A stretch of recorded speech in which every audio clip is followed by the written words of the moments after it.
ಆತ್ಮೀಯ ವಿದ್ಯಾರ್ಥಿಗಳೇ, ಈ ದಿವಸ ನಾವು 9ನೇ ತರಗತಿ ಸಮಾಜ ವಿಜ್ಞಾನದಲ್ಲಿ ರಾಜ್ಯಶಾಸ್ತ್ರದ ಮೊದಲ ಅಧ್ಯಾಯವಾಗಿರ್ತಕ್ಕಂಥ ನಮ್ಮ ಸಂವಿಧಾನ ಈ ಒಂದು ಅಧ್ಯಾಯದ ಬಗ್ಗೆ ತಿಳ್ಕೊಳ್ಳೋಣ ಮಕ್ಕಳೇ. ಈ ಒಂದು ಅಧ್ಯಾಯದಲ್ಲಿ ನಾವು ಕೆಲವು ವಿಚಾರಗಳನ್ನು ತಿಳ್ಕೊಳ್ತೇವೆ. ಮೊದಲನೇದಾಗಿ ಸಂವಿಧಾನದ ರಚನೆ, ಸಂವಿಧಾನದ ಪ್ರಸ್ತಾವನೆ, ಸಂವಿಧಾನದ ಕರಡು ಸಮಿತಿ ಬಗ್ಗೆ, ಸಂವಿಧಾನದ ಲಕ್ಷಣಗಳ ಬಗ್ಗೆ ಹಾಗೂ ಮೂಲಭೂತ ಹಕ್ಕುಗಳು, ಕರ್ತವ್ಯಗಳು, ರಾಜ್ಯ ನಿರ್ದೇಶಕ ತತ್ವಗಳ ಬಗ್ಗೆ ಈ ಒಂದು ಅಧ್ಯಾಯದಲ್ಲಿ ತಿಳ್ಕೊಳ್ತೀವಿ ಮಕ್ಕಳೇ. ವಿದ್ಯಾರ್ಥಿಗಳೇ, ನಮ್ಮ ದೇಶ ಸ್ವಾತಂತ್ರ್ಯ ಬಂದ ನಂತರ ಅನೇಕ ರೀತಿಯ ಸವಾಲುಗಳನ್ನು ಎದುರಿಸಬೇಕಾಯಿತು. ಆ ಸಮಯದಲ್ಲಿ ಪಾಕಿಸ್ತಾನದಿಂದ ವಲಸೆ ಬಂದಿರತಕ್ಕಂಥ ನಿರಾಶ್ರಿತರಿಗೆ ಪುನರ್ವಸತಿ ಕಲ್ಪಿಸಬೇಕಾಗಿತ್ತು. ಸಂಸ್ಥಾನಗಳ ವಿಲೀನೀಕರಣ, ಕಾನೂನನ್ನು ಸುವ್ಯವಸ್ಥೆಗೊಳಿಸಬೇಕಾಗಿತ್ತು. ಇಷ್ಟೆಲ್ಲ ಸವಾಲುಗಳಿದ್ದು ಈ ಸಂಸ್ಥಾನಗಳ ವಿಲೀನೀಕರಣವನ್ನು ಉಕ್ಕಿನ ಮನುಷ್ಯ ಅಂತಲೇ ಪ್ರಖ್ಯಾತಿ ಹೊಂದಿರತಕ್ಕಂಥ ಸರ್ದಾರ್ ವಲ್ಲಭಭಾಯಿ ಪಟೇಲ್ ಅವರು ಯಶಸ್ವಿಯಾಗಿ ಅದನ್ನು ನಿರ್ವಹಿಸಿದರು. ದೇಶದ ವ್ಯವಸ್ಥಿತವಾಗಿರ್ತಕ್ಕಂಥ ಆಡಳಿತ ನಿರ್ವಹಣೆಗಾಗಿ ಒಂದು ಕಾನೂನಿನ ಅವಶ್ಯಕತೆ ಇತ್ತು. ಸಂವಿಧಾನವನ್ನು ರಚನೆ ಮಾಡತಕ್ಕಂಥ ಸವಾಲನ್ನು ಕೂಡ ಸಮರ್ಪಕವಾಗಿ ನಿರ್ವಹಿಸಲಾಯಿತು. ಇಂತಹ ಒಂದು ಸಂವಿಧಾನ ರಚನೆ, ಅದರ ಲಕ್ಷಣಗಳು ಮತ್ತು ಅದರಲ್ಲಿ ಪ್ರಸ್ತಾಪಿತವಾಗಿರ್ತಕ್ಕಂಥ ಮೂಲಭೂತ ಹಕ್ಕುಗಳ ಬಗ್ಗೆ, ಕರ್ತವ್ಯಗಳ ಬಗ್ಗೆ ನಾವು ಈ ದಿವಸ ತಿಳ್ಕೊಳ್ಳೋಣ ಮಕ್ಕಳೇ. ಭಾರತದ ಸಂವಿಧಾನದ ರಚನಾ ಸಭೆಯ ಬಗ್ಗೆ ನಾವು ಮೊದಲು ತಿಳ್ಕೊಳ್ಳೋಣ. ಒಂದು ರಾಷ್ಟ್ರದ ಮೂಲಭೂತ ಕಾನೂನನ್ನೇ ನಾವು ಸಂವಿಧಾನ ಅಂತ ಹೇಳ್ತೇವೆ. ಈ ಸಂವಿಧಾನ ಪ್ರತಿಯೊಂದು ಸರ್ಕಾರದ ಆಡಳಿತ ವ್ಯವಸ್ಥೆಗೆ ಒಂದು ಚೌಕಟ್ಟನ್ನು ಒದಗಿಸ್ತದೆ. ಫ್ರೇಮ್ ಇದ್ದ ಹಾಗೆ. ಈಗ ಒಂದು ಫೋಟೋಕ್ಕೆ ನಾವು ಯಾವ ರೀತಿ ಫ್ರೇಮನ್ನು ಹಾಕ್ತೀವೋ ಆ ಫ್ರೇಮ್ ಒಳಗೆ ಅದು ಕೂರಬೇಕು. ಆವಾಗ ಅದಕ್ಕೊಂದು ಅಚ್ಚುಕಟ್ಟಾಗಿ ಒಂದು ಫ್ರೇಮನ್ನು ಹಾಕಿದಾಗ ಅದರ ಒಂದು ಸ್ಥಿತಿ ನಮಗೆ ಗೊತ್ತಾಗತ್ತೆ. ಅದೇ ರೀತಿಯಾಗಿ ಒಂದು ಸರ್ಕಾರ ಯಾವ ರೀತಿ ಆಳ್ವಿಕೆಯನ್ನು ನಡೆಸಬೇಕು ಅನ್ನೋ ಒಂದು ಚೌಕಟ್ಟೆ ಸಂವಿಧಾನ ಅನಿಸ್ಕೊಳ್ಳುತ್ತೆ. ಆ ಚೌಕಟ್ಟನ್ನು ಬಿಟ್ಟು ಹೊರಗೆ ಬರೋಕ್ಕೆ ಸಾಧ್ಯತೆ ಇಲ್ಲ. ಹಾಗೆ ಈ ಸಂವಿಧಾನ ರಚನೆಗೆ ಸಂಬಂಧಪಟ್ಟಂತೆ ಮೋತಿಲಾಲ್ ನೆಹರು ಸಮಿತಿಯ ಒಂದು ಶಿಫಾರಸ್ಸು ಮತ್ತು 1939ರಲ್ಲಿ ನಡೆದಿರತಕ್ಕಂಥ ರಾಷ್ಟ್ರೀಯ ಕಾಂಗ್ರೆಸ್ನ ಕರಾಚಿ ಅಧಿವೇಶನ ಏನಿದೆಯೋ ಆ ನಿರ್ಣಯಗಳು ಇದಕ್ಕೊಂದು ರೀತಿ ಪ್ರೇರಕ ಆಯಿತು. ಈ ಸಂವಿಧಾನ ರಚನೆ ಮಾಡಲಿಕ್ಕೆ ಕ್ಯಾಬಿನೆಟ್ ಆಯೋಗದ ಶಿಫಾರಸಿನ ಅನ್ವಯ 1946ರಲ್ಲಿ ಭಾರತೀಯರಿಂದ ಕೂಡಿರತಕ್ಕಂಥ ಸಂವಿಧಾನ ರಚನಾ ಸಭೆಯನ್ನು ರಚನೆ ಮಾಡಲಾಯಿತು. ಈ ಸಭೆಯಲ್ಲಿ ಒಟ್ಟು 389 ಸದಸ್ಯರು ಒಳಗೊಂಡಿದ್ದು. ಭಾರತ ಇಬ್ಬಾಗ ಆಗಿ ಸ್ವತಂತ್ರಗೊಂಡ ನಂತರ 299 ಸದಸ್ಯರನ್ನು ಒಳಗೊಂಡಿತ್ತು. ಅದರಲ್ಲಿ ಮೈಸೂರು ಸಂಸ್ಥಾನದಿಂದ 7 ಜನ ಸದಸ್ಯರನ್ನು ನಾವು ನಾಮಕರಣ ಮಾಡಿದ್ವಿ. ಈ ಸಂವಿಧಾನ ರಚನಾ ಸಭೆಯ ಮೊದಲ ಅಧಿವೇಶನ ಡಿಸೆಂಬರ್ 9, 1946 ನಡೀತು. ಅದೊಂದು ಐತಿಹಾಸಿಕ ಘಟನೆ ಅಂತ ಹೇಳ್ತೇವೆ. ಸಚ್ಚಿದಾನಂದ ಸಿನ್ಹಾ ಅದಕ್ಕೆ ಹಂಗಾಮಿ ಅಧ್ಯಕ್ಷರಾಗಿದ್ದರು. ಡಿಸೆಂಬರ್ 11, 1946 ಡಾಕ್ಟರ್ ರಾಜೇಂದ್ರ ಪ್ರಸಾದರವರನ್ನು ನಾವು ಕಾಯಂ ಅಧ್ಯಕ್ಷರನ್ನಾಗಿ ಮತ್ತು ಟಿ ಕೃಷ್ಣಮಾಚಾರ್ಯವರನ್ನು ಉಪಾಧ್ಯಕ್ಷರನ್ನಾಗಿ ಆಯ್ಕೆ ಮಾಡಿದ್ವಿ. ಈ ಸಂವಿಧಾನ ರಚನೆಯಲ್ಲಿ ಅನೇಕರು ಕಾರ್ಯವನ್ನು ನಿರ್ವಹಿಸಿದ್ದಾರೆ. ಅವರಲ್ಲಿ Jawaharlal Nehru, Sardar Vallabhbhai Patel, doctor BR Ambedkar, Maulana Abdul Kalam Azad, C Rajagopalachari, KM Munshi, Shrimati Sarojini Naidu, Shrimati Sucheta Kripalani, ಜೊತೆಗೆ ನಮ್ಮ ಕರ್ನಾಟಕದ ನಿಜಲಿಂಗಪ್ಪ, KC ರೆಡ್ಡಿ, ಕೆಂಗಲ್ ಹನುಮಂತಯ್ಯ, ಟೇಕೂರು ಸುಬ್ರಹ್ಮಣ್ಯಂ ಇವರೆಲ್ಲ ಪ್ರಮುಖರು ಅದರಲ್ಲಿ ಭಾಗವಹಿಸಿದರು. ಇನ್ನು ಸಂವಿಧಾನ ರಚನಾ ಸಭೆ ನಂತರ ಒಂದು ಕರಡು ರಚನಾ ಸಮಿತಿಯನ್ನು ನಾವು ನಿರ್ಮಾಣ ಮಾಡಿಕೊಂಡ್ವಿ. ಸಂವಿಧಾನ ರಚನಾ ಸಭೆ ರಾಷ್ಟ್ರಕ್ಕೆ ಸಂಬಂಧಿಸಿರತಕ್ಕಂಥ ವಿಷಯಗಳನ್ನು ವಿವರವಾಗಿ ಪರಿಶೀಲಿಸಲಿಕ್ಕೆ 22 ಸಮಿತಿಗಳನ್ನು ಹಾಗೂ 5 ಉಪಸಮಿತಿಗಳನ್ನು ಹೊಂದಿತ್ತು.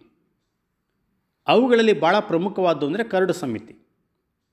ಈ ಕರಡು ಸಮಿತಿಯ ಅಧ್ಯಕ್ಷರಾಗಿ ಡಾಕ್ಟರ್ BR ಅಂಬೇಡ್ಕರ್ ಅವರನ್ನು ನೇಮಕ ಮಾಡಲಾಯಿತು. ಇವರು ಸಂವಿಧಾನ ರಚನೆಗೆ ನೀಡಿರತಕ್ಕಂಥ ಕೊಡುಗೆ ಅಪಾರ.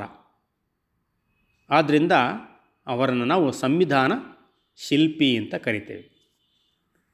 ಈ ಒಂದು ಕರಡು ಸಮಿತಿಯಲ್ಲಿ ಇನ್ನೂ ಬೇರೆ ಬೇರೆ ಸದಸ್ಯರಿದ್ದರು.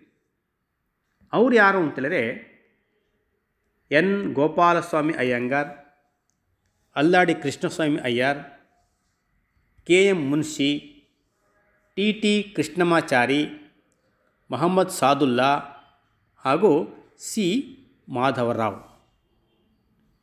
ಇನ್ನು ಸಂವಿಧಾನದ ರಚನೆ ನೋಡ್ತಾ ಬಂದರೆ ಸಂವಿಧಾನ ರಚನಾ ಸಭೆ ರಚನಾ ಕಾರ್ಯವನ್ನು ಮುಗಿಸ್ಲಿಕ್ಕೆ 2 ವರ್ಷ 11 ತಿಂಗಳು ಮತ್ತು 18 ದಿನ ತೆಗೆದುಕೊಳ್ತು.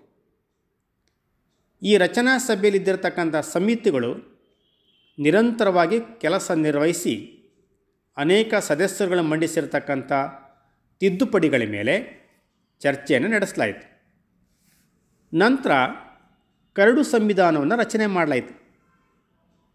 ಅದರ ಜೊತೆಗೇ ಬ್ರಿಟಿಷ್ ಸರ್ಕಾರ ಹೊರಡಿಸಿರ್ತಕ್ಕಂಥ 1909, 1919 ಮತ್ತು 1935 ಕಾಯ್ದೆ ಏನಿದೆಯೋ ಈ ಕಾಯ್ದೆಗಳು ಭಾಳಷ್ಟು ಪ್ರಮುಖವಾದ ಪಾತ್ರವನ್ನು ವಹಿಸಿದವು. ಇನ್ನು ಬ್ರಿಟನ್ನಿನ ಸಂಸದೀಯ ವ್ಯವಸ್ಥೆ, ಅಮೇರಿಕದ ಬಿಲ್ ಆಫ್ ರೈಟ್ಸ್, ಅದರ ಜೊತೆಗೇ ಐರ್ಲೆಂಡಿನ ಸಾಮಾಜಿಕ ನಿರ್ದೇಶಕ ತತ್ವಗಳು ಇವೆಲ್ಲವನ್ನು ಅಳವಡಿಸ್ಕೊಂಡು ಸಂವಿಧಾನವನ್ನು ರಚನೆ ಮಾಡಿ ನಿರ್ಣಯ ಮಾಡಲಾಯಿತು. ಅಂತಿಮವಾಗಿ ನವೆಂಬರ್ 26, 1949 ಸಂವಿಧಾನ ಅಂಗೀಕರಿಸಲ್ಪಟ್ಟಿತು. ಅದಕ್ಕೆ ಮಕ್ಕಳೇ ಪ್ರತಿ ವರ್ಷ ನಾವು ನವೆಂಬರ್ 26 ಸಂವಿಧಾನ ದಿನ ಅಂತಲೇ ಆಚರಣೆ ಮಾಡ್ತೀವಿ. ಇನ್ನು ಜನವರಿ 26, 1950 ಇದು ಜಾರಿಗೆ ಬಂದಿದ್ದು. ಈ ದಿನವನ್ನೇ ನಾವು ನೆನಪಿಗೋಸ್ಕರ ಗಣರಾಜ್ಯ ದಿನ ಅಂಥೇಳಿ ಆಚರಣೆ ಮಾಡ್ತೇವೆ. ಇನ್ನು ನಮ್ಮ ಸಂವಿಧಾನದ ಪ್ರಸ್ತಾವನೆ ಏನಿದೆಯಲ್ಲ, ಪೂರ್ವ ಪೀಠಿಕೆಯನ್ನು ನಾವು ಗಮನಿಸಿದರೆ ನಮ್ಮ ಭಾರತದ ಸಂವಿಧಾನ ತನ್ನದೇ ಆಗಿರ್ತಕ್ಕಂಥ ಒಂದು ಪ್ರಸ್ತಾವನೆಯನ್ನು ಹೊಂದಿದೆ. ಈ ಪ್ರಸ್ತಾವನೆ ಸಂವಿಧಾನದ ರಚನಾಕಾರರ ವಿಚಾರಧಾರೆಗಳನ್ನು ಒಳಗೊಂಡಿದೆ. ಸಂವಿಧಾನದ ರೂಪರೇಷ, ಮೌಲ್ಯ, ಸಿದ್ಧಾಂತ ಮತ್ತು ಉದ್ದೇಶಗಳ ಸಾರವೇ ಸಂವಿಧಾನದ ಪ್ರಸ್ತಾವನೆ. ಇದು ಜನತೆಯ ಧ್ಯೇಯಗಳನ್ನು ನಿರ್ಧರಿಸಿ ಘೋಷಿಸಿಕೊಂಡಿರ್ತಕ್ಕಂಥ ಒಂದು ಆದರ್ಶ ತತ್ವ ಅಂತ ಹೇಳ್ತೇವೆ. ಈ ಪ್ರಸ್ತಾವನೆ ಡಿಸೆಂಬರ್ 13, 1946 ಜವಾಹರ್ಲಾಲ್ ನೆಹರು ಮಂಡಿಸಿರ್ತಕ್ಕಂಥ ಧ್ಯೇಯಗಳ ನಿರ್ಣಯ. ಈ ನಿರ್ಣಯವನ್ನು ಸಂವಿಧಾನ ರಚನಾ ಸಭೆ ಜನವರಿ 22ನೇ ತಾರೀಕು 1947 ಇದನ್ನು ಅಂಗೀಕರಿಸಿತು. ಈ ನಿರ್ಣಯ ಭಾರತದ ಸ್ವಾತಂತ್ರ್ಯ, ಗಣರಾಜ್ಯ, ಪ್ರಜೆಗಳ ಪರಮಾಧಿಕಾರ, ಜನತೆಯ ಸಾಮಾಜಿಕ, ಆರ್ಥಿಕ ಹಾಗೂ ರಾಜಕೀಯ ನ್ಯಾಯವನ್ನು ಒದಗಿಸ್ತಕ್ಕಂಥದ್ದು. ಇನ್ನು ನಮ್ಮ ಸಂವಿಧಾನದ ಪೂರ್ವ ಪೀಠಿಕೆ ಏನಿದೆಯೋ ಅದನ್ನು ಗಮನಿಸಿದರೆ ತುಂಬ ಅರ್ಥಗರ್ಭಿತವಾಗಿದೆ. ದೇಶದ ರಾಜಕೀಯ ವ್ಯವಸ್ಥೆಯ ಚಿತ್ರಣವನ್ನೇ ಅದು ಚಿತ್ರಿಸ್ತಾ ಇದೆ. ಸಂವಿಧಾನದ ಕೈ ದೀಪ ಅಂತ ಹೇಳ್ತಾರೆ, ಇನ್ನೂ ಕೆಲವರು ಸಂವಿಧಾನದ ಒಡವೆ ಅಂತ ಬಣ್ಣಿಸ್ತಾರೆ. ಇನ್ನು KM ಮುನ್ಷಿ ಅವರದನ್ನು ರಾಜಕೀಯ ಜಾತಕ ಅಂಥೇಳಿ ವಿವಿಧ ಅನಿಸಿಕೆಗಳನ್ನು ವ್ಯಕ್ತಪಡಿಸಿದ್ದಾರೆ. ಈ ಸಂವಿಧಾನದ ಪ್ರಸ್ತಾವನೆಯನ್ನು ಒಮ್ಮೆ ನಾವು ಗಮನಿಸಿದಾಗ ಭಾರತದ ಪ್ರಜೆಗಳಾದ ನಾವು ನಮ್ಮ ಸಂವಿಧಾನದ ಪ್ರಸ್ತಾವನೆಯು ಭಾರತದ ಪ್ರಜೆಗಳಾದ ನಾವು ಅದರಿಂದ ಆರಂಭಗೊಳ್ಳುತ್ತೆ. ಭಾರತ ಸಂವಿಧಾನ ಭಾರತೀಯರೆಂದರೆ ರಚಿತಗೊಂಡಿದ್ದು ಭಾರತದ ಪ್ರಜೆಗಳಾದ ನಾವೆಲ್ಲ ಭಾರತೀಯರೆಂಬ ಭಾವನೆ ಹೊಂದಿ ಎಲ್ಲರ ಆಶೋತ್ತರನ್ನು ಕಾಪಾಡ್ತಕ್ಕಂಥಕ್ಕೆ ಶ್ರಮಿಸ್ತಾ ಇದೆ ಅಂತ ಹೇಳ್ತೀವಿ ನಾವು. ಇನ್ನು ಸಾರ್ವಭೌಮ ರಾಷ್ಟ್ರ. ಭಾರತ ಪ್ರಪಂಚದ ಯಾವುದೇ ರಾಷ್ಟ್ರಕ್ಕೆ ಅಧೀನ ಆಗಿರದೇ ಸಾರ್ವಭೌಮ ರಾಷ್ಟ್ರ ಆಗಿದೆ. ವಿಶ್ವದ ಯಾವ ಬಣಕ್ಕೂ ಸೇರ್ದೇನೆ ತನ್ನದೇ ಆಗಿರ್ತಕ್ಕಂಥ ಸ್ವತಂತ್ರ ವಿದೇಶಾಂಗ ನೀತಿ, ಅಲಿಪ್ತ ನೀತಿ, ಯಾವುದೇ ಬಣಕ್ಕೆ ಸೇರ್ದೇನೆ ಯೋಜನಾ ಪದ್ಧತಿಗಳನ್ನು ಅನುಸರಿಸಿ ಆಂತರಿಕ ಮತ್ತು ಬಾಹ್ಯ ಪರಮಾಧಿಕಾರವನ್ನು ಪಡ್ಕೊಂಡಿದೆ. ಇನ್ನು ಸಮಾಜವಾದ ರಾಷ್ಟ್ರ ನಮ್ಮದು. ಭಾರತವನ್ನು ಸುಖಿ ರಾಜ್ಯ ಮತ್ತು ಸಮಾಜವಾದಿ ರಾಷ್ಟ್ರವನ್ನಾಗಿ ಮಾಡಲಿಕ್ಕೆ ನಮ್ಮ ಸಂವಿಧಾನದ ಪ್ರಧಾನ ಗುರಿ ಅಂತ ಹೇಳ್ತೀವಿ ನಾವು. ಸಮಾಜವಾದಿ ತತ್ವಗಳನ್ನು ಪ್ರಜಾಪ್ರಭುತ್ವದ ಮೂಲಕ ಜಾರಿ ತರಲಿಕ್ಕೆ ಸಾಧ್ಯ ಎಂಬುದನ್ನು ನಮ್ಮ ಪ್ರಸ್ತಾವನೆ ನೋಡ್ತಾ ಇದೆ. ಅದಕ್ಕೆ ನಾವು ಸಮಾಜವಾದ ಎಂಬ ಪದವನ್ನು 1976ರಲ್ಲಿ 42ನೇ ತಿದ್ದುಪಡಿ ಮೂಲಕ ಅದನ್ನು ಅಳವಡಿಸ್ಕೊಂಡಿದ್ದೇವೆ. ಈ ಸಮಾಜವಾದಿ ರಾಷ್ಟ್ರ ನಿರ್ಮಾಣದ ಬುನಾದಿಯಾಗಿರ್ತಕ್ಕಂಥ ರಾಜ್ಯ ನಿರ್ದೇಶಕ ತತ್ವಗಳನ್ನು 42ನೇ ತಿದ್ದುಪಡಿ ಮೂಲಕ ಅಳವಡಿಸ್ಕೊಂಡಿದ್ದೇವೆ. ಈ ಮೂಲಕ ಭೂ ಸುಧಾರಣೆ ಮತ್ತು ಪ್ರಗತಿಪರ ಆರ್ಥಿಕ ಕಾರ್ಯಕ್ರಮಗಳನ್ನು ನಾವು ಜಾರಿಗೆ ತರ್ತಾ ಇದ್ದೇವೆ. ಅದ್ರ ಜೊತೆಗೆ ನಮ್ಮದು ಜಾತ್ಯತೀತ ರಾಷ್ಟ್ರ, ಮತ ನಿರಪೇಕ್ಷ ಅಂತ ಹೇಳ್ತೀವಿ. ಈ ಜಾತ್ಯತೀತ ಎಂಬ ಪದವನ್ನು ಸಂವಿಧಾನದ 42ನೇ ತಿದ್ದುಪಡಿ ಮೂಲಕ 1976ರಲ್ಲಿ ಅದನ್ನು ಅಳವಡಿಸ್ಕೊಂಡು, ಅಂದರೆ ಭಾರತ ಯಾವುದೇ ಧರ್ಮವನ್ನು ಅಥವಾ ಮತವನ್ನು ರಾಷ್ಟ್ರೀಯ ಮತವನ್ನಾಗಿ ಅಂಗೀಕರಿಸಿಲ್ಲ. ಆದ್ದರಿಂದ ಭಾರತ ಮತ ನಿರಪೇಕ್ಷ ರಾಷ್ಟ್ರ ಆಗಿದೆ. ಅಂದರೆ ಪ್ರಜೆಗಳು ತಮಗೆ ಬೇಕಾದ ಮತವನ್ನು ಆಚರಿಸ್ತಕ್ಕಂಥ, ಅನುಸರಿಸ್ತಕ್ಕಂಥ ಸ್ವಾತಂತ್ರ್ಯವನ್ನು ಪಡ್ಕೊಂಡಿದ್ದಾರೆ. ಸರ್ವಧರ್ಮಕ್ಕೂ ಸಮಾನವಾಗಿರ್ತಕ್ಕಂಥ ಪ್ರಾತಿನಿಧ್ಯವನ್ನು ನೀಡ್ತಾ ಇದ್ದೇವೆ. ಆ ನಂತರದಲ್ಲಿ ನಮ್ಮದು ಪ್ರಜಾಸತ್ತಾತ್ಮಕ ಗಣರಾಜ್ಯ. ಅಂದರೆ ಪ್ರಜಾಪ್ರಭುತ್ವದಲ್ಲಿನ ಎಲ್ಲರ ಸುಖವನ್ನು ಸಾಧಿಸುವ ಜವಾಬ್ದಾರಿ ಸರ್ಕಾರದ್ದಾಗಿದೆ.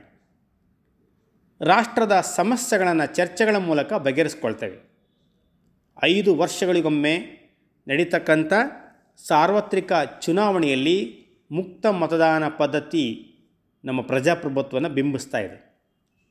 ಭಾರತದ ರಾಷ್ಟ್ರಪತಿಗಳನ್ನು 5 ವರ್ಷದ ಅವಧಿಗೆ ಚುನಾವಣೆ ಮೂಲಕ ಆಯ್ಕೆ ಮಾಡ್ತೇವೆ. ಭಾರತ ಒಂದು ಗಣರಾಜ್ಯ ವ್ಯವಸ್ಥೆ ಎಂಬುದನ್ನು ಸೂಚಿಸ್ತಾ ಇದೆ. ಇಷ್ಟೆಲ್ಲ ಅಂಶಗಳನ್ನು ಒಳಗೊಂಡಿರ್ತಕ್ಕಂಥ ನಮ್ಮ ಭಾರತೀಯ ಸಂವಿಧಾನದ ಲಕ್ಷಣಗಳ ಬಗ್ಗೆ ನಾವೀಗ ಚರ್ಚೆ ಮಾಡೋಣ. ನಮ್ಮ ಭಾರತ ಸಂವಿಧಾನದ ಪ್ರಮುಖ ಲಕ್ಷಣಗಳು. ಮೊದಲನೇದಾಗಿ, ನಮ್ಮ ಭಾರತ ಸಂವಿಧಾನ ಲಿಖಿತ ಮತ್ತು ಬೃಹತ್ ಸಂವಿಧಾನ ಅಂತ ಹೇಳ್ತೀವಿ. ಅಂದರೆ ಭಾರತ ಸಂವಿಧಾನ ಲಿಖಿತ ರೂಪದಲ್ಲಿದ್ದು ಸರ್ಕಾರದ ಅಂಗಗಳಾಗಿರ್ತಕ್ಕಂಥ ಶಾಸಕಾಂಗ, ಕಾರ್ಯಾಂಗ ಮತ್ತು ನ್ಯಾಯಾಂಗಗಳ ರಚನೆ, ಅಧಿಕಾರ, ಕಾರ್ಯವ್ಯಾಪ್ತಿ ಇವೆಲ್ಲ ಲಿಖಿತ ರೂಪದಲ್ಲಿದೆ. ಇನ್ನು ಮೂಲಭೂತ ಹಕ್ಕುಗಳು, ಕರ್ತವ್ಯಗಳು, ರಾಜ್ಯ ನಿರ್ದೇಶಕ ತತ್ವಗಳು ಬರವಣಿಗೆ ರೂಪದಲ್ಲಿದ್ದಾವೆ. ನಮ್ಮ ಸಂವಿಧಾನದ ಮೂಲತಃ 22 ಭಾಗಗಳು, 8 ಅನುಸೂಚಿಗಳು ಮತ್ತು 395 ವಿಧಿಗಳನ್ನು ಹೊಂದಿದ್ದು, ನಂತರದಲ್ಲಿ ಹಲವಾರು ತಿದ್ದುಪಡಿಗಳಿಂದಾಗಿ 25 ಭಾಗಗಳು, 12 ಅನುಸೂಚಿಗಳು ಮತ್ತು 465 ವಿಧಿಗಳನ್ನು ಒಳಗೊಂಡ ಬೃಹತ್ ಸಂವಿಧಾನ ಅಂತ ಅನಿಸ್ಕೊಂಡಿದೆ. ಹಾಗಾಗಿ ನಮ್ಮದು ಲಿಖಿತ ಮತ್ತು ಬೃಹತ್ ಸಂವಿಧಾನ. ಎರಡನೇದಾಗಿ, ಭಾಗಶಃ ನಮ್ಯ ಮತ್ತು ಭಾಗಶಃ ಅನಮ್ಯ ಸಂವಿಧಾನ. ಅಂದರೆ ಯಾವ ದೇಶದ ಸಂವಿಧಾನವನ್ನು ವಿಶೇಷ ವಿಧಾನವನ್ನು ಅನುಸರಿಸಿದೇ ಸುಲಭವಾಗಿ ತಿದ್ದುಪಡಿ ಮಾಡಬಹುದೋ ಅದನ್ನು ನಮ್ಯ ಅಥವಾ ಸರಳ ಸಂವಿಧಾನ ಅಂತ ಕರಿತೇವೆ. ಯಾವ ಸಂವಿಧಾನದ ತಿದ್ದುಪಡಿ ವಿಶೇಷ ವಿಧಾನವನ್ನು ಒಳಗೊಂಡಿರ್ತದೆಯೋ ಅದನ್ನು ಅನಮ್ಯ ಅಥವಾ ಕಠಿಣ ಸಂವಿಧಾನ ಅಂತ ಕರಿತೇವೆ. ಅಂದರೆ ಭಾರತದ ಸಂವಿಧಾನ ಅತಿ ಸುಲಭನೂ ಆಗಿರ್ತಾನೆ, ಅತಿ ಕಠಿಣನೂ ಆಗಿರ್ತಾನೆ, ಸರಳ ಮತ್ತು ಕಠಿಣತೆಗಳಿಂದ ಕೂಡಿದೆ ಅನ್ನೋ ಒಂದು ಅರ್ಥದಲ್ಲಿ ಹೇಳ್ಬೋದು. ನಂತರ ನಮ್ಮ ಸಂವಿಧಾನ ಸಂಸದೀಯ ಸರ್ಕಾರ ಪದ್ಧತಿಯನ್ನು ಒಳಗೊಂಡಿದೆ. ನಮ್ಮ ಸಂವಿಧಾನ ಸಂಸದೀಯ ಸರ್ಕಾರ ಪದ್ಧತಿಗೆ ಅವಕಾಶ ಮಾಡಿಕೊಟ್ಟಿದೆ. ಪ್ರಜೆಗಳಿಂದ ಆಯ್ಕೆಯಾದ ಸಂಸತ್ತು ಪರಮಾಧಿಕಾರ ಹೊಂದಿದೆ. ಕೇಂದ್ರ ಮತ್ತು ರಾಜ್ಯಗಳಲ್ಲಿ ಕಾರ್ಯಾಂಗ, ಶಾಸಕಾಂಗದ ರಚನೆಯಾಗಿ ಶಾಸಕಾಂಗಕ್ಕೆ ಹೆಚ್ಚು ಹೊಣೆ ಇದೆ. ಮಂತ್ರಿಮಂಡಲ ಶಾಸಕಾಂಗದ ವಿಶ್ವಾಸ ಇರೋವರೆಗೂ ಅಧಿಕಾರದಲ್ಲಿರುತ್ತೆ. ಶಾಸಕಾಂಗ ವಿಶ್ವಾಸ ಕಳ್ಕೊಂಡ ತಕ್ಷಣ ರಾಜೀನಾಮೆಯನ್ನು ನೀಡಬೇಕಾಗುತ್ತೆ. ಹಾಗಾಗಿ ಸಂಸದೀಯ ಸರ್ಕಾರ ಪದ್ಧತಿಯನ್ನು ಒಳಗೊಂಡಿದೆ. ಆ ನಂತರ ಗಣತಂತ್ರ ವ್ಯವಸ್ಥೆ. ಸಂವಿಧಾನವು ನಮ್ಮ ಭಾರತವನ್ನು ಗಣತಂತ್ರ ರಾಜ್ಯ ಅಂತ ಸಾರಿದೆ. ಪ್ರಜೆಗಳಿಂದ ಪರೋಕ್ಷವಾಗಿ ನಿಗದಿತ ಅವಧಿಗಾಗಿ ಆಯ್ಕೆಯಾಗಿರ್ತಕ್ಕಂಥ ರಾಷ್ಟ್ರದ ಮುಖ್ಯಸ್ಥರನ್ನು ಒಳಗೊಂಡಿದೆ, ಅಂದರೆ ರಾಷ್ಟ್ರಪತಿಗಳು. ಭಾರತದ ರಾಷ್ಟ್ರಪತಿ ಈ ದೇಶದ ಸಂವಿಧಾನದ ಮುಖ್ಯಸ್ಥರಾಗಿದ್ದು ಅವರನ್ನು ಚುನಾವಣೆ ಮೂಲಕ ನಾವು ಆಯ್ಕೆ ಮಾಡ್ತೇವೆ. ಆದ್ದರಿಂದ ಇದು ಗಣರಾಜ್ಯ ಅಂತ ಅನಿಸ್ಕೊಂಡಿದೆ. ಇನ್ನು ಸಂಯುಕ್ತ ಪದ್ಧತಿ ಅಂತ ಹೇಳ್ತೇವೆ.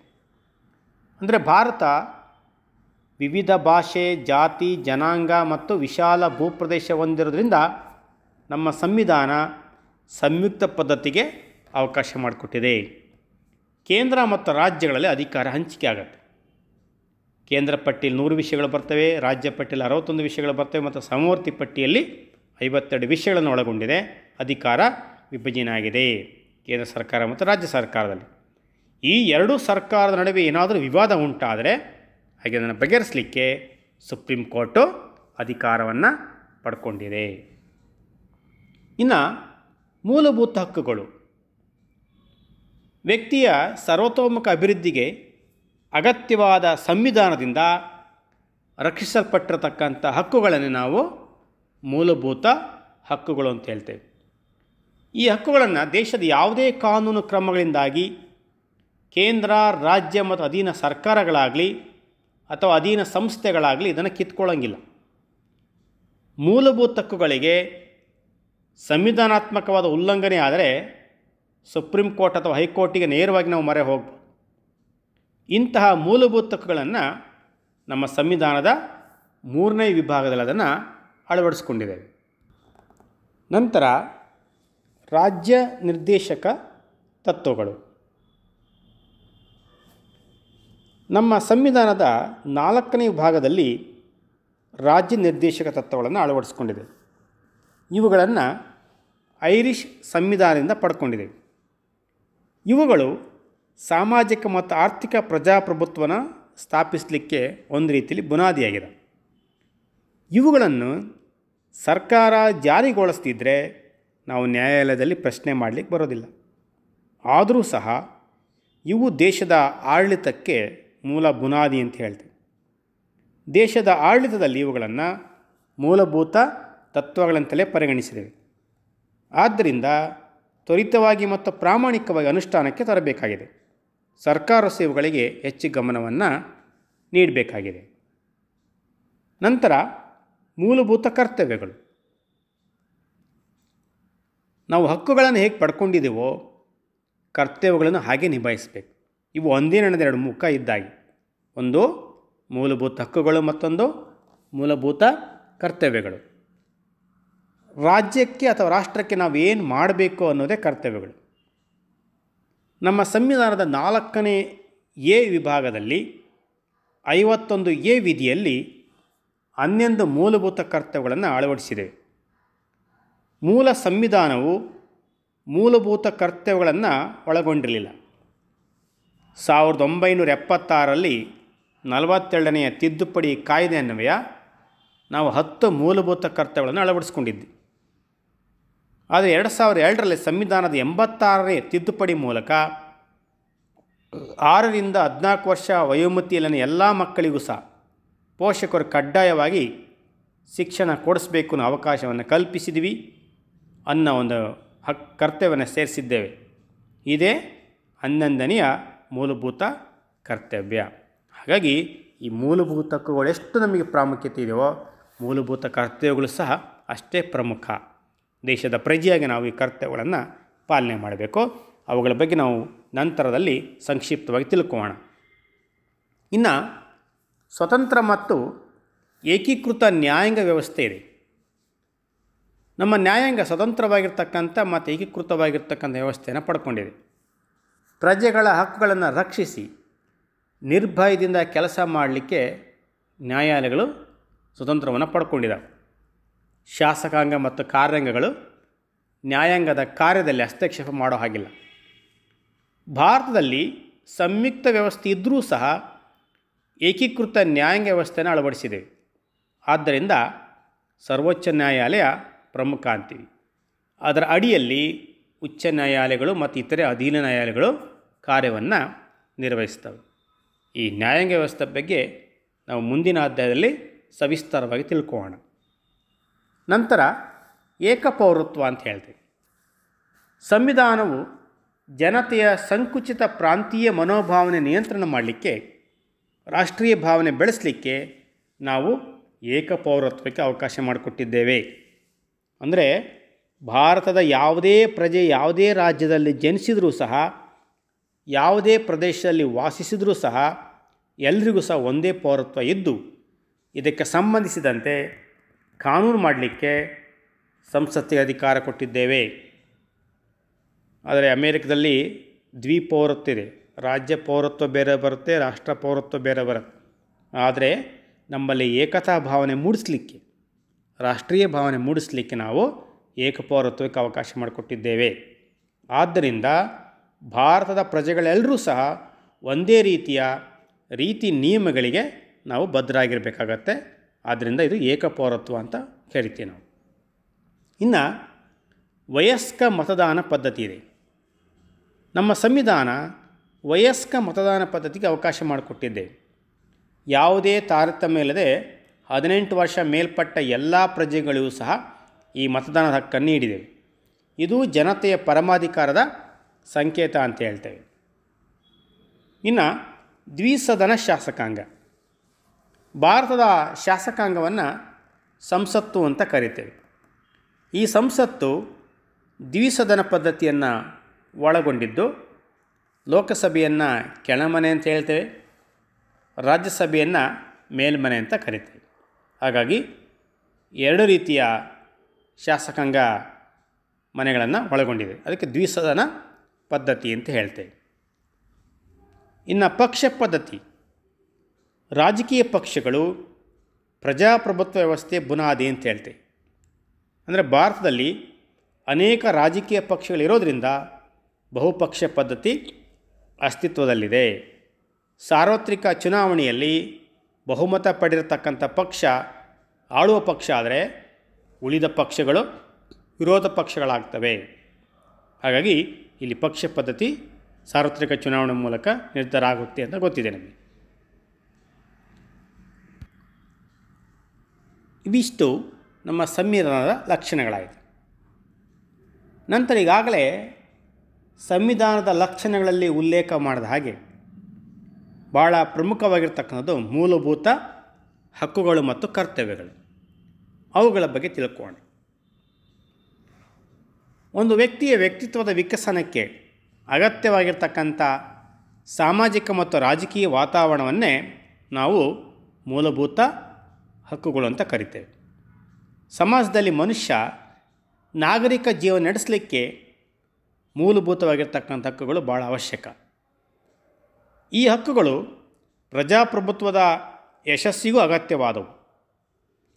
ನಮ್ಮ ಸಂವಿಧಾನದ 3ನೇ ಭಾಗದಲ್ಲಿ 7 ಮೂಲಭೂತ ಹಕ್ಕುಗಳನ್ನು ಅಳವಡಿಸಿಕೊಂಡಿದ್ದೇವೆ. ಆದರೆ ಸಂವಿಧಾನದ 44ನೇ ತಿದ್ದುಪಡಿಯಿಂದಾಗಿ ಅಲ್ಲಿರ್ತಕ್ಕಂಥ 7 ಮೂಲಭೂತ ಹಕ್ಕುಗಳಲ್ಲಿ ಒಂದನ್ನು ನಾವು ತೆಗೆದಿದ್ದೇವೆ, ರದ್ದುಪಡಿಸಿದ್ದೇವೆ. ಅದ್ಯಾವುದು ಅಂದರೆ ಆಸ್ತಿಯ ಹಕ್ಕು. ಹಾಗಾಗಿ ಪ್ರಸ್ತುತ 6 ಮೂಲಭೂತ ಹಕ್ಕುಗಳನ್ನು ನಾವು ಸಂವಿಧಾನದಲ್ಲಿ ಅಳವಡಿಸಿಕೊಂಡಿದ್ದೇವೆ. ಅವ್ಯಾವು ಅನ್ನೋದನ್ನು ಒಂದೊಂದಾಗಿ ನಾವೀಗ ತಿಳ್ಕೋಣ. ಮೊದಲನೇದು ಸಮಾನತೆಯ ಹಕ್ಕು. ಪ್ರಜಾಪ್ರಭುತ್ವದ ಯಶಸ್ವಿಗೆ ಈ ಹಕ್ಕು ಭಾಳ ಅಗತ್ಯವಾದದ್ದು. ಶಾಸನಾತ್ಮಕವಾಗಿ, ಸಾಮಾಜಿಕವಾಗಿ, ಆರ್ಥಿಕವಾಗಿ ಸಮಾನತೆಯನ್ನು ಕಲ್ಪಿಸಿಕೊಡಲಾಗಿದೆ. ಕಾನೂನಿನ ಮುಂದೆ ಎಲ್ಲರೂ ಸಮಾನರು. ಕಾನೂನಿಗಿಂತ ಯಾರೂ ಶ್ರೇಷ್ಠರಲ್ಲ. ಪ್ರತಿಯೊಬ್ಬರೂ ಸಹ ರಾಜ್ಯದ ಕಾನೂನಿಗೆ ಬದ್ಧರಾಗಿರಬೇಕು. ಜಾತಿ ಆಗಿರ್ಬೋದು, ಧರ್ಮ, ಲಿಂಗ, ಜನ್ಮಸ್ಥಳಗಳ ಆಧಾರದ ಮೇಲೆ ನಾವು ಯಾರನ್ನೂ ಸಹ ಭೇದ ಭಾವ ಮಾಡೋ ಹಾಗಿಲ್ಲ. ಸಾರ್ವಜನಿಕ ಸ್ಥಳಗಳಾಗಿರ್ಬೋದು, ಹೋಟೆಲ್ಗಳು, ಅಂಗಡಿಗಳು, ಮನರಂಜನಾ ಸ್ಥಳಗಳಾಗಿರ್ಬೋದು, ದೇವಾಲಯಗಳಾಗಿರ್ಬೋದು, ಈ ಮುಂತಾಗಿರ್ತಕ್ಕ ಸಾರ್ವಜನಿಕ ಸ್ಥಳಗಳಲ್ಲಿ ಯಾರೊಬ್ಬರಿಗೂ ನಾವು ಪ್ರವೇಶ ನಿರಾಕರಿಸೋಂಗಿಲ್ಲ. ಜೊತೆಗೇ ಸರ್ಕಾರಿ ಉದ್ಯೋಗ ಸೇರಲಿಕ್ಕೆ ಪ್ರತಿಯೊಬ್ಬರಿಗೂ ಸಮಾನ ಅವಕಾಶ ಇದೆ. ಯಾರ್ಯಾರಿಗೆ ಸಾಮರ್ಥ್ಯ ಇದೆ ಎಲ್ಲರೂ ಪಡಿಬೋದು. ಅದಕ್ಕಿಂತ ಭಾಳ ಮುಖ್ಯವಾದದಂದರೆ ಅಸ್ಪೃಶ್ಯತೆಯನ್ನು ಆಚರಣೆ ಮಾಡೋ ಹಾಗಿಲ್ಲ. ಯಾರನ್ನು ಮೇಲು ಕೀಳು ಅನ್ನೋ ಭಾವನೆಯಿಂದ ನೋಡೋ ಹಾಗಿಲ್ಲ. ಹಾಗಾಗಿ ಅಂಥ ವಿಶಿಷ್ಟವಾಗಿರ್ತಕ್ಕಂಥ ಸಮಾನತೆ ಹಕ್ಕನ್ನು ನೀಡಲಾಗಿದೆ. ಎರಡನೇದು ಸ್ವಾತಂತ್ರ್ಯದ ಹಕ್ಕು. ಈ ಮೂಲಭೂತ ಹಕ್ಕುಗಳಲ್ಲಿ ಸ್ವತಂತ್ರದ ಹಕ್ಕು ಭಾಳಷ್ಟು ಮಹತ್ವದ ಸ್ಥಾನವನ್ನು ಪಡ್ಕೊಂಡಿದೆ. ಈ ಒಂದು ಹಕ್ಕಿನಡಿಯಲ್ಲಿ ವಾಕ್ ಮತ್ತು ಅಭಿಪ್ರಾಯವನ್ನು ವ್ಯಕ್ತಪಡಿಸ್ತಕ್ಕಂಥ ಅಧಿಕಾರ ಇದೆ ನಮಗೆ. ಶಸ್ತ್ರರಹಿತ ಶಾಂತಿಯುತವಾಗಿ ಸಭೆ ಸೇರಲಿಕ್ಕೆ, ಸಂಘ ಸಂಸ್ಥೆಗಳನ್ನು ಸ್ಥಾಪನೆ ಮಾಡಿಕೊಳ್ಳಿಕ್ಕೆ, ಭಾರತದ ಯಾವುದೇ ಮೂಲೆಯಲ್ಲೂ ಸಂಚರಿಸ್ಬೋದು, ವಾಸಿಸ್ಬೋದು, ಯಾವುದೇ ವೃತ್ತಿಯನ್ನು ನಾವು ಮಾಡ್ಬೋದು. ಅಂಥ ಸ್ವತಂತ್ರವನ್ನು ನೀಡಲಾಗಿದೆ. ಪೌರರಿಗೆ ಇದು ಒಂದು ರೀತಿ ರಕ್ಷಣಾತ್ಮಕವಾದ ಹಕ್ಕಿದ್ದಾಗೆ. ಆ ಜೊತೆಗೇ ಸಕಾರಣವಿಲ್ಲದೆ ಯಾವುದೇ ವ್ಯಕ್ತಿಯನ್ನು ಬಂಧಿಸೋ ಹಾಗಿಲ್ಲ. ಮತ್ತು ರಾಜ್ಯ ಕಾನೂನನ್ನು ಮಾಡುವುದರ ಮೂಲಕ ವ್ಯಕ್ತಿಯ ಜೀವ ತೆಗೆತಕ್ಕಂಥ ಅಥವಾ ಸ್ವಾತಂತ್ರ್ಯವನ್ನು ಕಸಿದುಕೊಳ್ಳೋ ಹಾಗಿಲ್ಲ. ಹಾಗಾಗಿ ಅಂತಹ ಪರಿಪೂರ್ಣವಾಗಿರ್ತಕ್ಕಂಥ ಸ್ವಾತಂತ್ರ್ಯದ ಹಕ್ಕನ್ನು ನಮಗೆ ಮೂಲಭೂತ ಹಕ್ಕಲ್ಲಿ ಸಂವಿಧಾನ ನಮಗೆ ಅಳವಡಿಸಿಕೊಟ್ಟಿದೆ. ನಂತರ ಶೋಷಣೆಯ ವಿರುದ್ಧದ ಹಕ್ಕು. ಈ ಶೋಷಣೆ ಒಂದು ಸಾಮಾಜಿಕ ಪಿಡುಗು ಅಂತ ನಮಗೆ ಗೊತ್ತಿದೆ. ಈ ಪಿಡುಗನ್ನು ನಿರ್ಮೂಲನೆ ಮಾಡಲಿಕ್ಕೆ ನಾವು ಸಂವಿಧಾನದಲ್ಲಿ ಈ ಒಂದು ಶೋಷಣೆಯ ವಿರುದ್ಧದ ಹಕ್ಕನ್ನು ಅಳವಡಿಸ್ಕೊಂಡಿದ್ದೇವೆ. ರಾಜ್ಯ ಆಗಲಿ, ಯಾವುದೇ ವ್ಯಕ್ತಿ ಆಗಲಿ, ದುರ್ಬಲರನ್ನು, ಬಡವರನ್ನು, ಮಹಿಳೆಯರನ್ನು, ಮಕ್ಕಳನ್ನು ಶೋಷಣೆ ಮಾಡೋ ಹಾಗಿಲ್ಲ. ಈ ಶೋಷಣೆ ನೆಪದಲ್ಲಿ ನಾವು ಭಿಕ್ಷಾಟನೆ, ಈ ದೇವದಾಸಿ ಪದ್ಧತಿ, ಸತಿ ಆಚರಣೆಗಳು, ಅನೈತಿಕ ಚಟುವಟಿಕೆ ಮತ್ತು ಬಲವಂತ ದುಡಿಮೆಯನ್ನು ನಿಷೇಧ ಮಾಡಲಾಗಿದೆ. ನಮಗೆ ಗೊತ್ತಿದೆ, 14 ವರ್ಷಕ್ಕಿಂತ ಕಡಿಮೆ ವಯಸ್ಸಿನ ಮಕ್ಕಳನ್ನು ನಾವು ಕಾರ್ಖಾನೆ, ಗಣಿ ಅಥವಾ ಅಪಾಯಕಾರಿ ಕೆಲಸಗಳಿಗೆ ನೇಮಿಸ್ಕೊಳ್ಳೋ ಹಾಗಿಲ್ಲ. ಬಾಲ ಕಾರ್ಮಿಕ ನಿಷೇಧ ಪದ್ಧತಿ ನಮಗೆ ಗೊತ್ತಿದೆ. ಹಾಗಾಗಿ ಈ ಎಲ್ಲ ರೀತಿಯ ಶೋಷಣೆಯ ಮುಖಗಳೇನಿದವೋ ಇವುಗಳ ವಿರುದ್ಧ ಹೋರಾಡಲಿಕ್ಕೆ ನಮಗೆ ಸಂವಿಧಾನಾತ್ಮಕವಾಗಿ ನಮ್ಮ ಹಕ್ಕನ್ನು ಕೊಟ್ಟಿದೆ. ಇನ್ನು ಧಾರ್ಮಿಕ ಸ್ವತಂತ್ರದ ಹಕ್ಕು. ಈಗಾಗಲೇ ಸಂವಿಧಾನದ ಪ್ರಸ್ತಾವನೆಯಲ್ಲಿ ನಾವು ನೋಡಿದ್ದೀವಿ, ಭಾರತ ಜಾತ್ಯತೀತ ರಾಷ್ಟ್ರ ಅಂಥೇಳಿ, ಅಂದರೆ ಧರ್ಮ ನಿರಪೇಕ್ಷ ರಾಷ್ಟ್ರ ಅಂತ ಹೇಳ್ತೀವಿ. ಅದರ ಅರ್ಥ ಇಷ್ಟೇ, ಯಾವುದೇ ಧರ್ಮನ ನಾವು ರಾಷ್ಟ್ರೀಯ ಧರ್ಮವನ್ನಾಗಿ ಅಂಗೀಕರಿಸಿಲ್ಲ. ಪೌರರು ತಮ್ಮ ಆತ್ಮಸಾಕ್ಷಿಗೆ ಅನುಗುಣವಾಗಿ ಯಾವುದೇ ಧರ್ಮವನ್ನು ಸ್ವೀಕರಿಸುವ, ಪಾಲಿಸ್ತಕ್ಕಂಥ, ಪ್ರಚಾರ ಮಾಡ್ತಕ್ಕಂಥ ಸ್ವಾತಂತ್ರ್ಯವನ್ನು ಪಡ್ಕೊಂಡಿದ್ದಾರೆ. ಧಾರ್ಮಿಕ ಸಂಸ್ಥೆಗಳ ನಿರ್ವಹಣೆಗಾಗಿ ತೆರಿಗೆ ಕೊಡಬೇಕು ಅಂತ ಯಾರನ್ನೂ ಸಹ ಒತ್ತಾಯ ಮಾಡೋ ಹಾಗಿಲ್ಲ. ಧಾರ್ಮಿಕ ಸಂಸ್ಥೆಗಳನ್ನು ಯಾವುದೇ ರಾಜಕೀಯ ಉದ್ದೇಶಗಳಿಗೆ ಬಳಸೋ ಹಾಗಿಲ್ಲ. ಈ ಥರದ ಒಂದು ಸ್ವಾತಂತ್ರ್ಯದ ಹಕ್ಕನ್ನು ಧಾರ್ಮಿಕವಾಗಿ ನಮಗೆ ನೀಡಿದೆ. ಇನ್ನು ಸಾಂಸ್ಕೃತಿಕ ಮತ್ತು ವಿದ್ಯಾಭ್ಯಾಸದ ಹಕ್ಕು ಅಂತ ಹೇಳಿದೆ. ಅಂದರೆ ದೇಶದಲ್ಲಿ ವಾಸ ಮಾಡ್ತಕ್ಕಂಥ ಪೌರರು ತಮ್ಮದೇ ಆದ ಭಾಷೆ, ಲಿಪಿ, ಸಂಸ್ಕೃತಿಯನ್ನು ಹೊಂದಿರ್ಬೋದು. ಇವುಗಳ ರಕ್ಷಣೆ ರಾಜ್ಯದ್ದಾಗಿರ್ತದೆ. ಧಾರ್ಮಿಕ, ಭಾಷಾ, ಅಲ್ಪಸಂಖ್ಯಾತರ ಹಿತಾಸಕ್ತಿಗಳನ್ನು ರಕ್ಷಿಸುವ ಉದ್ದೇಶದಿಂದ ಈ ಹಕ್ಕನ್ನು ಸಂವಿಧಾನದಲ್ಲಿ ಅಳವಡಿಸಿದ್ದೇವೆ. ಅಲ್ಪಸಂಖ್ಯಾತರ ಸಂಸ್ಥೆಗಳು, ಮತ್ತು ರಾಜ್ಯದ ಧನ ಸಹಾಯ ಪಡೆದಿರತಕ್ಕಂಥ ನಡೆಸ್ತಕ್ಕಂಥ ಎಲ್ಲ ವಿದ್ಯಾಸಂಸ್ಥೆಗಳಲ್ಲಿ ಯಾರಿಗೇ ಆಗಲಿ ನಾವು ಪ್ರವೇಶವನ್ನು ನಿರಾಕರಿಸೋ ಹಾಗಿಲ್ಲ. ಹಾಗಾಗಿ ಇಂಥ ವಿಶೇಷವಾಗಿರ್ತಕ್ಕಂಥ ಸಾಂಸ್ಕೃತಿಕ ಮತ್ತು ವಿದ್ಯಾಭ್ಯಾಸದ ಹಕ್ಕನ್ನು ಸಂವಿಧಾನ ನಮಗೆ ನೀಡಿದೆ. ಇನ್ನು ಸಂವಿಧಾನದ ಪರಿಹಾರದ ಹಕ್ಕು ಅಂತ ಹೇಳ್ತೀವಿ. ಬಹಳ ಪ್ರಮುಖವಾಗಿರ್ತಕ್ಕಂಥ ಹಕ್ಕಿದು. ಮೂಲಭೂತ ಹಕ್ಕುಗಳ ರಕ್ಷಣೆಗಾಗಿ ಸಂವಿಧಾನದ 32ನೇ ವಿಧಿಯಲ್ಲಿ ಅವಕಾಶ ಮಾಡಿಕೊಡಲಾಗಿದೆ. ಸಂವಿಧಾನದಲ್ಲಿ ಇದೊಂದು ವಿಶೇಷವಾದ ಲಕ್ಷಣ ಅಂತ ಹೇಳ್ತೇವೆ. ಆದ್ದರಿಂದಲೇ ಡಾಕ್ಟರ್ BR ಅಂಬೇಡ್ಕರ್ ಸಂವಿಧಾನದ ಶಿಲ್ಪಿ ಎನಿಸ್ಕೊಂಡಿರ್ತಕ್ಕಂಥವ್ರು ಈ ಹಕ್ಕಿನ ಬಗ್ಗೆ ವಿಶೇಷವಾಗಿರ್ತಕ್ಕಂಥ ಮಾತನ್ನು ಹೇಳಿದ್ದಾರೆ. ಏನದು? ಸಂವಿಧಾನದ ಪರಿಹಾರದ ಹಕ್ಕು ಸಂವಿಧಾನದ ಆತ್ಮ ಮತ್ತು ಹೃದಯವಿದ್ದಂತೆ. ಅಂದರೆ ಯಾವುದೇ ಮೂಲಭೂತ ಹಕ್ಕುಗಳಿಗೆ ಯಾವುದೇ ವ್ಯಕ್ತಿಯಿಂದ ರಾಜ್ಯ ಅಥವಾ ಕೇಂದ್ರ ಸರ್ಕಾರದಿಂದ ಧಕ್ಕೆ ಉಂಟಾದರೆ ಅದರ ರಕ್ಷಣೆಗಾಗಿ ನೇರವಾಗಿ ನಾವು ಸುಪ್ರೀಂ ಕೋರ್ಟಿಗೆ ಅರ್ಜಿಯನ್ನು ಸಲ್ಲಿಸ್ಬೋದು. ಆದುದರಿಂದ ಸರ್ವೋಚ್ಚ ನ್ಯಾಯಾಲಯವನ್ನು ನಾವು ಮೂಲಭೂತ ಹಕ್ಕುಗಳ ರಕ್ಷಕ ಅಂತ ಕರಿತೇವೆ. ನಮ್ಮ ಸಂವಿಧಾನದ ವಿಧಿ 226 ಅನ್ವಯ ಉಚ್ಚ ನ್ಯಾಯಾಲಯಗಳು ಕೂಡ ಹಕ್ಕುಗಳ ರಕ್ಷಣೆಗಾಗಿ ಈ ಕೆಳಕಂಡಂತೆ ಅನೇಕ ರಿಟ್ಗಳನ್ನು ನಾವು ಹೊರಡಿಸ್ತಕ್ಕ ಅಧಿಕಾರ ಇದೆ. ಆ ರಿಟ್ಗಳ ಬಗ್ಗೆ ನಾವು ತಿಳ್ಕೊಳ್ಳೋಣ. ಮೊದಲನೇ ರಿಟ್ಟು ಬಂದಿ ಪ್ರತ್ಯಕ್ಷೀಕರಣ ಅಂತ ಹೇಳ್ತೇವೆ. ಅಂದರೆ ಸರ್ವೋಚ್ಚ ನ್ಯಾಯಾಲಯ ಮತ್ತು ಉಚ್ಚ ನ್ಯಾಯಾಲಯಗಳು ಅಕ್ರಮವಾಗಿ ಬಂಧಿತವಾಗಿರ್ತಕ್ಕಂಥ ವ್ಯಕ್ತಿಯನ್ನು ತನ್ನ ಮುಂದೆ ನಿಗದಿತ ಅವಧಿಯೊಳಗೆ ಹಾಜರುಪಡಿಸುವಂತೆ.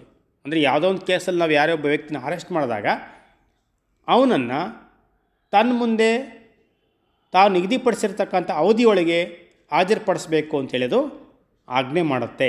ಇದನ್ನೇ ನಾವು ಬಂದಿ ಪ್ರತ್ಯಕ್ಷೀಕರಣ ಅಂತ ಹೇಳ್ತೀವಿ. ಇದು ಒಬ್ಬ ವ್ಯಕ್ತಿಯ ಸ್ವಾತಂತ್ರ್ಯದ ಘನತೆಯನ್ನು ಎತ್ತಿ ಹಿಡಿಯುತ್ತೆ. ಅವನು ಎಂಥವನೇ ಆಗಿರಲಿ, ಆದರೆ ಅದನ್ನು ಕೋರ್ಟಿನ ಸಮ್ಮುಖದಲ್ಲಿ ಅವನು ತರಬೇಕಾಗಿದ್ದು ಭಾಳ ಪ್ರಮುಖ. ಹಂಗಾಗಿ ಇದನ್ನು ನಾವು ಬಂದಿ ಪ್ರತ್ಯಕ್ಷೀಕರಣ ಅಂತ ಹೇಳ್ತೀವಿ. ಇದು ಪ್ರತಿಯೊಬ್ಬ ವ್ಯಕ್ತಿಯ ಸ್ವತಂತ್ರವನ್ನು ರಕ್ಷಣೆ ಮಾಡ್ತಕ್ಕಂಥದ್ದು ಅಂತ. ಇನ್ನು ಎರಡನೇದು ಪರಮಾದೇಶ ಅಂತ ಹೇಳ್ತೀವಿ.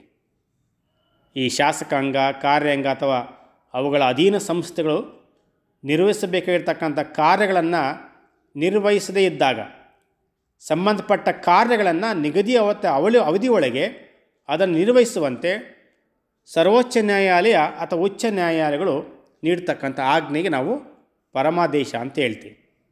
ಈ ಆಜ್ಞೆಯನ್ನು ಖಾಸಗಿ ವ್ಯಕ್ತಿಗಳು, ರಾಜ್ಯಪಾಲರು ಮತ್ತು ರಾಷ್ಟ್ರಾಧ್ಯಕ್ಷರ ವಿರುದ್ಧ ಹೊರಡಿಸೋಕೆ ಬರೋದಿಲ್ಲ.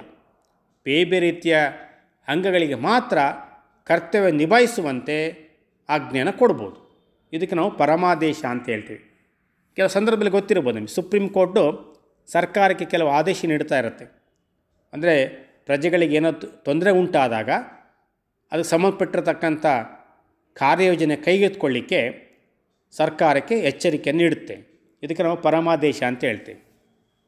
ಇನ್ನು ಪ್ರತಿಬಂಧಕಾಜ್ಞೆ ಅಂದರೆ ಅಧೀನ ನ್ಯಾಯಾಲಯಗಳು ತಮ್ಮ ಅಧಿಕಾರ ವ್ಯಾಪ್ತಿಯನ್ನು ಮೀರಿ ಅಥವಾ ನೈಸರ್ಗಿಕ ನಿಯಮಗಳಿಗೆ ವಿರುದ್ಧವಾಗಿ ತೀರ್ಪು ನೀಡಿದಾಗ ಅದನ್ನು ಉನ್ನತ ನ್ಯಾಯಾಲಯಗಳು ಆ ತೀರ್ಪನ್ನು ತಕ್ಷಣ ಸ್ಥಗಿತಗೊಳಿಸಿ ಅದನ್ನು ಜಾರಿಗೆ ತರದೇ ರೀತಿಯಲ್ಲಿ ಆಜ್ಞೆ ಮಾಡ್ತಕ್ಕಂಥಕ್ಕೆ ನಾವು ಪ್ರತಿಬಂಧಕಾಜ್ಞೆ ಅಂತ ಹೇಳ್ತೀವಿ.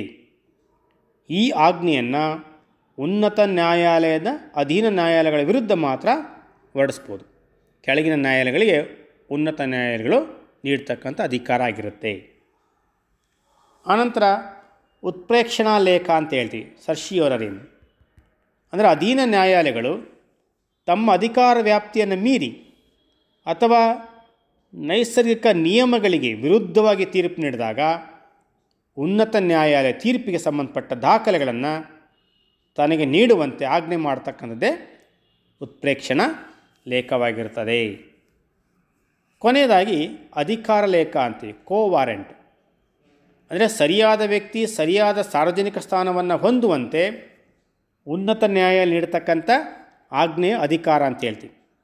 ಅಂದರೆ ಅಕ್ರಮವಾಗಿ ಸಾರ್ವಜನಿಕ ಸ್ಥಾನಗಳನ್ನು ಹೊಂದುವವರ ವಿರುದ್ಧ ಉನ್ನತ ನ್ಯಾಯಾಲಯ ಈ ಆಜ್ಞೆಯನ್ನು ಹೊರಡಿಸುತ್ತೆ. ಹಾಗಾಗಿ ಸಾಮಾಜಿಕವಾಗಿ ನಷ್ಟವಾಗಿರ್ತಕ್ಕಂಥ ಹಕ್ಕುಗಳ ರಕ್ಷಣೆಗಾಗಿ ಅಥವಾ ಸಾರ್ವಜನಿಕರ ಹಿತಾಸಕ್ತಿ ರಕ್ಷಿಸೋದಕ್ಕೋಸ್ಕರವಾಗಿ ನಾವು ಸಾರ್ವಜನಿಕ ಹಿತಾಸಕ್ತಿ ಮೊಕದ್ದಮೆಗಳನ್ನು ಹೂಡ್ಬೋದು. ಗೊತ್ತಿದೆ, ಪಬ್ಲಿಕ್ ಇಂಟ್ರೆಸ್ಟ್ ಲಿಟಿಗೇಷನ್ ಅಂತ ಹೇಳ್ತೀವಿ. ಅಂದರೆ ಪ್ರಜೆಗಳಿಗೆ ಯಾವುದೇ ರೀತಿ ತೊಂದರೆ ಉಂಟಾದಾಗ ಅದಕ್ಕೆ ನಾವು ಕೋರ್ಟ್ನಲ್ಲಿ ದಾವೆ ಹೂಡ್ಬೋದು. ಹಾಗಾಗಿ ಶಾಸನೀಯ ಹಕ್ಕುಗಳು, ಜೀವನಾವಶ್ಯಕತೆಗಳನ್ನು ಪಡಿತಕ್ಕಂಥಕ್ಕೂ, ಪರಿಸರ ಮಾಲಿನ್ಯದಿಂದ ಜೀವರಕ್ಷಣೆ ಹಕ್ಕು, ಗೌರವಯುತ ಜೀವನದಕ್ಕೂ, ಇವೆಲ್ಲಕ್ಕೆ ಸಂಬಂಧಪಟ್ಟಂತೆ ಈ ಮೊಕದ್ದಮೆಗಳನ್ನು ನಾವು ಹೂಡ್ಬೋದು. ಇತ್ತೀಚೆಗೆ ನಿಮಗೆ ಮಾಹಿತಿ ಆಧಾರದ ಮೇಲೆ ನ್ಯಾಯಾಲಯಗಳೇ ಸ್ವಯಂ ಪ್ರೇರಿತವಾಗಿ ಸಾರ್ವಜನಿಕ ಹಿತಾಸಕ್ತಿ ಮೊಕದ್ದಮೆಗಳನ್ನು ದಾಖಲಿಸ್ಕೊಳ್ತಾ ಇದೆ. ಇದು ನಾವು ಗಮನಿಸಬೇಕಾಗಿರ್ತಕ್ಕಂಥ ಅಂಶ.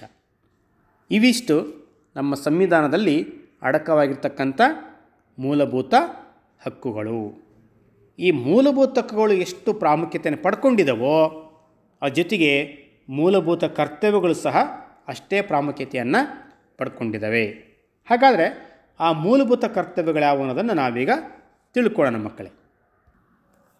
ಈಗಾಗಲೇ ಹೇಳಿದ ಹಾಗೆ ಮೂಲಭೂತ ಹಕ್ಕುಗಳು ಮತ್ತು ಕರ್ತವ್ಯಗಳು ನಮ್ಮ ಸಂವಿಧಾನದ ಒಂದೇ ನಾಣ್ಯದ ಎರಡು ಮುಖ ಇದ್ದಾಗೆ ಅಂತ.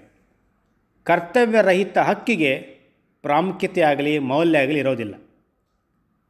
ನಮ್ಮ ಸಂವಿಧಾನಕ್ಕೆ 1976ರಲ್ಲಿ 42ನೇ ತಿದ್ದುಪಡಿ ಮಾಡಿ 4A ಭಾಗ 51A ವಿಧಿಯಲ್ಲಿ 10 ಮೂಲಭೂತ ಕರ್ತವ್ಯಗಳನ್ನು ಸೇರಿಸಲಾಗಿತ್ತು.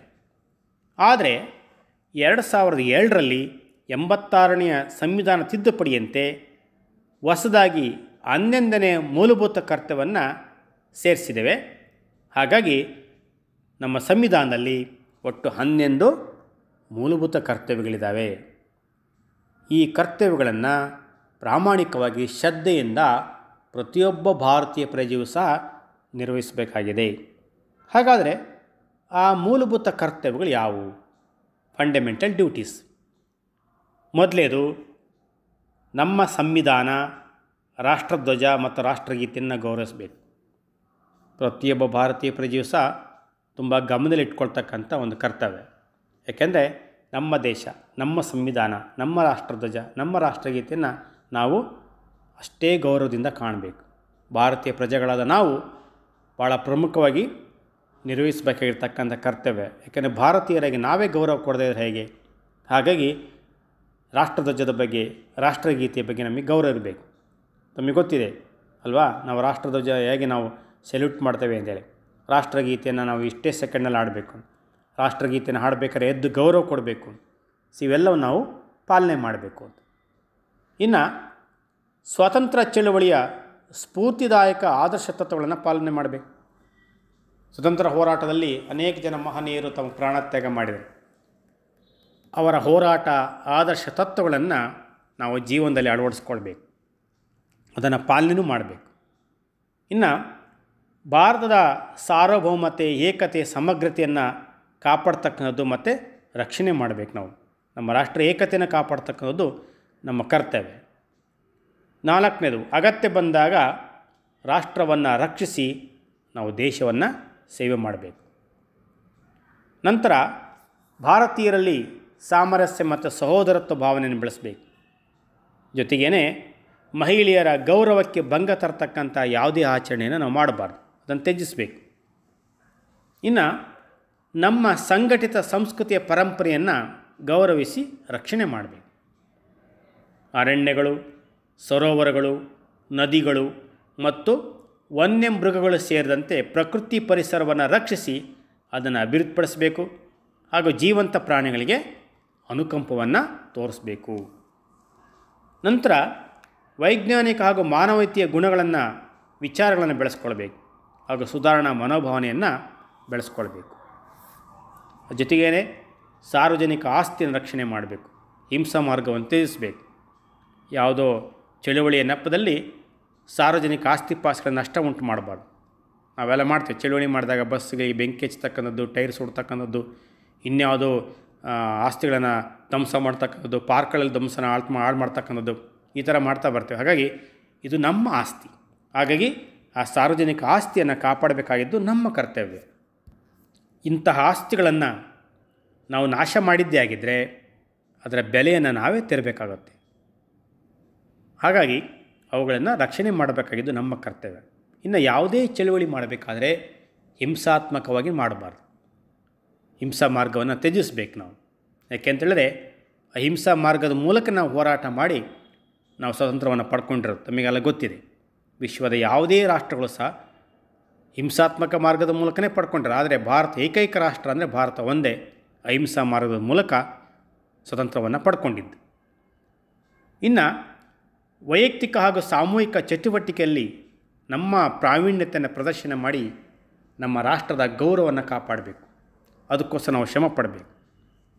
ಇನ್ನು ಕೊನೆಯದಾಗಿ 11ನೆಯ ಮೂಲಭೂತ ಕರ್ತವ್ಯ ಅಂದರೆ 86ನೇ ತಿದ್ದುಪಡಿ ಮೂಲಕ ನಾವೇನು ಸೇರ್ಪಡೆ ಮಾಡಿಕೊಂಡಿದ್ದೇವೋ ಆ 11ನೆಯ ಮೂಲಭೂತ ಕರ್ತವ್ಯ ಯಾವುದು ಅಂತೇಳಿದರೆ, ತಂದೆ ಅಥವಾ ತಾಯಿ ಅಥವಾ ಪೋಷಕರು 6 ವರ್ಷದಿಂದ 14 ವರ್ಷದವರೆಗಿನ ತಮ್ಮ ಮಗುವಿಗೆ ಶಿಕ್ಷಣವನ್ನು ಕೊಡಿಸಲೇಬೇಕು. ಇದು ನಮ್ಮ ಮೂಲಭೂತ ಕರ್ತವ್ಯ. ಹಾಗಾಗಿ ಯಾವುದೇ ಮಗು ಸಹ ಶಿಕ್ಷಣದಿಂದ ವಂಚಿತ ಆಗಬಾರದು ಅನ್ನೋ ಉದ್ದೇಶದಿಂದ ಇದನ್ನು ನಾವು ಮೂಲಭೂತ ಕರ್ತವ್ಯಗಳಲ್ಲಿ ಸೇರಿಸಿದ್ದೇವೆ. ಹಾಗಾಗಿ ಮೂಲಭೂತ ಹಕ್ಕುಗಳಿಗಿರುವಂತೆ ಕರ್ತವ್ಯಗಳಿಗೆ ನ್ಯಾಯಾಲಯದಲ್ಲಿ ರಕ್ಷಣೆ ಇರೋದಿಲ್ಲ. ಆದರೆ ಕರ್ತವ್ಯಗಳನ್ನು ಉಲ್ಲಂಘಿಸಿದವರಿಗೆ ಸಾಮಾನ್ಯವಾಗಿರ್ತಕ್ಕಂಥ ಕಾನೂನಿನಲ್ಲಿ ಶಿಕ್ಷೆಯನ್ನು ವಿಧಿಸಬೇಕಾಗುತ್ತೆ. ಹಾಗಾಗಿ ನಾವು ಹಕ್ಕುಗಳನ್ನು ಪಡ್ಕೊಂಡಿದ್ದೀವಿ, ಅದನ್ನು ಅನುಭವಿಸ್ತಿದ್ದೀವಿ ಅಂತೇಳಿದರೆ ಕರ್ತವ್ಯಗಳನ್ನು ಸಹ ನಾವು ಹಾಗೆ ನಿಭಾಯಿಸಬೇಕು, ನಿರ್ವಹಿಸಬೇಕು ಮಕ್ಕಳೇ. ಇನ್ನು ರಾಜ್ಯ ನಿರ್ದೇಶಕ ತತ್ವಗಳು ಅಂತೇಳಿ ಅಂದರೆ ಸುಖಿ ರಾಜ್ಯದ ಕಲ್ಪನೆಯಿಂದ ಈ ರಾಜ್ಯ ನಿರ್ದೇಶಕ ತತ್ವಗಳನ್ನು ನಾವು ಸಂವಿಧಾನ ಅಳವಡಿಸ್ಕೊಂಡಿದ್ದೇವೆ. ಸಂವಿಧಾನದ 4ನೇ ಭಾಗದಲ್ಲಿ 36ರಿಂದ 51ನೇ ವಿಧಿಗಳ ಅಡಿಯಲ್ಲಿ ಇದನ್ನು ತಿಳಿಸ್ಕೊಂಡಿದ್ದೀವಿ ನಾವು. ಈ ತತ್ವಗಳು ರಾಜ್ಯ ನಿರ್ವಹಿಸಬೇಕಾಗಿರ್ತಕ್ಕಂಥ ಕಾರ್ಯಕ್ರಮಗಳ ಒಂದು ಮಾರ್ಗಸೂಚಿಯಾಗಿದೆ. ಇದು ಗೊತ್ತಿದೆ ನಿಮಗೆ, ಐರಿಷ್ ಸಂವಿಧಾನದಿಂದ ತಗೊಂಡು ನಾವು. ಹಾಗಾಗಿ ಆ ಒಂದು ಮಾರ್ಗಸೂಚಿ ತತ್ವಗಳನ್ನು ನಾವೀಗ ನೋಡೋಣ. ಮೊದಲನೇದಾಗಿ ಎಲ್ಲ ಪೌರರಿಗೂ ಮತ್ತು ಜೀವನೋಪಾಯಕ್ಕೆ ಬೇಕಾಗಿರ್ತಕ್ಕಂಥ ಸೌಲಭ್ಯಗಳನ್ನು ಸರ್ಕಾರ ಒದಗಿಸಬೇಕು ಅಂತೇಳಿ. ಇನ್ನು ಸಮುದಾಯದಲ್ಲಿನ ಸಂಪತ್ತು ಮತ್ತು ಉತ್ಪಾದನಾ ಸಾಧನಗಳು ಕೆಲವೇ ಜನರ ಸೊತ್ತಾಗದಂತೆ ತಡೆಗಟ್ಟಬೇಕು. ಸ್ತ್ರೀ ಮತ್ತು ಪುರುಷರೆಲ್ಲರಿಗೂ ಸಹ ಸಮಾನ ಕೆಲಸಕ್ಕೆ ಸಮಾನ ವೇತನ ನೀಡಬೇಕು. ಕಾರ್ಮಿಕರ ಯೋಗಕ್ಷೇಮವನ್ನು ಕಾಪಾಡಬೇಕು ಅಂತೇಳಿ. ಇನ್ನು ವೃದ್ಧರು, ರೋಗಿಗಳು, ದುರ್ಬಲ ವರ್ಗದವರು ಮತ್ತು ಅಸಮರ್ಥರಿಗೆ ಸಹಾಯಧನ ನೀಡಬೇಕು. ಈಗ ಗೊತ್ತಿದೆ ನಿಮಗೆ, ನಮ್ಮ ಕೇಂದ್ರ ಸರ್ಕಾರ ಮತ್ತು ರಾಜ್ಯ ಸರ್ಕಾರ ಅಂಗವಿಕಲರಿಗೆ, ವೃದ್ಧರಿಗೆ ವೃದ್ಧಾಪ್ಯ ವೇತನ ನೀಡ್ತಾ ಇದೆ ಅಂತೇಳಿ. ಅದೇ ರೀತಿಯಾಗಿ ದೇಶದಾದ್ಯಂತ ಏಕರೂಪದ ನಾಗರಿಕ ಕಾನೂನು ಜಾರಿಗೆ ತರಬೇಕು. ಇನ್ನು 6 ವರ್ಷದವರೆಗಿನ ಎಲ್ಲ ಮಕ್ಕಳಿಗೆ ಬಾಲ್ಯ ಪೋಷಣೆ ಮತ್ತು ಶಾಲಾ ಪೂರ್ವ ಶಿಕ್ಷಣ ಕೊಡಲಿಕ್ಕೆ ರಾಜ್ಯ ಪ್ರಯತ್ನ ಮಾಡಬೇಕು. ಇನ್ನು ಐತಿಹಾಸಿಕ ಸ್ಮಾರಕಗಳನ್ನು, ಸ್ಥಳಗಳನ್ನು ರಕ್ಷಣೆ ಮಾಡಬೇಕು. ಅದು ಭಾಳ ಪ್ರಮುಖ. ನ್ಯಾಯಾಂಗವನ್ನು ಕಾರ್ಯಾಂಗದಿಂದ ಪ್ರತ್ಯೇಕಿಸಬೇಕು. ಅಂತಾರಾಷ್ಟ್ರೀಯ ಶಾಂತಿಯುತ ವಿದೇಶಿ ನೀತಿಯನ್ನು ಪಾಲಿಸಬೇಕು. ಭದ್ರತೆ ಕಾಪಾಡಿ ವಿಶ್ವದ ಕಾನೂನನ್ನು ಗೌರವಿಸಬೇಕು. ಇನ್ನು ಗ್ರಾಮ ಪಂಚಾಯಿತಿಗಳು ಸ್ಥಾಪಿಸ್ತಕ್ಕಂಥದ್ದು, ಅಧಿಕಾರ ವಿಕೇಂದ್ರೀಕರಣದಲ್ಲಿ ಪ್ರತಿಯೊಂದು ಹಳ್ಳಿಗಳ ಅಭಿವೃದ್ಧಿಗೋಸ್ಕರವಾಗಿ ನಾವು ಗ್ರಾಮ ಪಂಚಾಯಿತಿಯನ್ನು ಸ್ಥಾಪಿಸಬೇಕು. ಗ್ರಾಮೀಣ ಹಾಗೂ ಗುಡಿ ಕೈಗಾರಿಕೆ ಪ್ರೋತ್ಸಾಹಿಸಬೇಕು. ನಿರುದ್ಯೋಗ ಹೋಗಲಾಡಿಸಬೇಕು ಅಂದರೆ ನಾವು ಇದನ್ನು ಭಾಳ ಪ್ರಮುಖವಾಗಿ ನಿಭಾಯಿಸಬೇಕು. ಗ್ರಾಮೀಣ ಮತ್ತು ಗುಡಿ ಕೈಗಾರಿಕೆಗಳನ್ನು ಸ್ಥಾಪಿಸಬೇಕು, ಪ್ರೋತ್ಸಾಹಿಸಬೇಕು. ಕೃಷಿ ಹಾಗೂ ಪಶುಸಂಗೋಪನೆಯನ್ನು ವೈಜ್ಞಾನಿಕವಾಗಿ ಅಭಿವೃದ್ಧಿಪಡಿಸಬೇಕು. ಇನ್ನು ಪಾರ ನಿಷೇಧವನ್ನು ಜಾರಿ ತರಬೇಕು. ಇನ್ನು ವೈಜ್ಞಾನಿಕ ಆಧಾರದ ಮೇಲೆ ಬೇಸಾಯವನ್ನು ಅಭಿವೃದ್ಧಿಗೊಳಿಸಬೇಕು. ಈ ಎಲ್ಲ 14 ರಾಜ್ಯ ನಿರ್ದೇಶಕ ತತ್ವಗಳನ್ನು ಗಮನದಲ್ಲಿಟ್ಕೊಂಡು ಸರ್ಕಾರದನ್ನು ನಿಭಾಯಿಸಬೇಕಾಗುತ್ತೆ. ಹಾಗಾಗಿ ಇವು ಅತ್ಯಂತ ಪ್ರಮುಖ ಆಗಿದ್ದು ಎಲ್ಲರ ಸುಖವನ್ನು ಸಾಧಿಸೋದು ಗುರಿಯಾಗಿದೆ ಮಕ್ಕಳೇ. ಇದು ನಮ್ಮ ಭಾರತದ ಸರ್ವಾಂಗೀಣ ಅಭಿವೃದ್ಧಿಗೆ ಈ ತತ್ವಗಳು ಒಂದು ರೀತಿಯಲ್ಲಿ ದಿಕ್ಸೂಚಿಯಾಗಿದ್ದಾವೆ ಅಂತ ಹೇಳ್ತೇವೆ ಮಕ್ಕಳೇ. ಇದಿಷ್ಟು ನಮ್ಮ ಸಂವಿಧಾನದ ರಚನೆ, ಪ್ರಸ್ತಾವನೆ, ಅದರ ಲಕ್ಷಣಗಳು, ಕರ್ತವ್ಯಗಳ ಬಗ್ಗೆ ತಿಳ್ಕೊಂಡ್ವಿ, ಹಕ್ಕುಗಳ ಬಗ್ಗೆ ತಿಳ್ಕೊಂಡ್ವಿ ಮಕ್ಕಳೇ. ವಂದನೆಗಳು.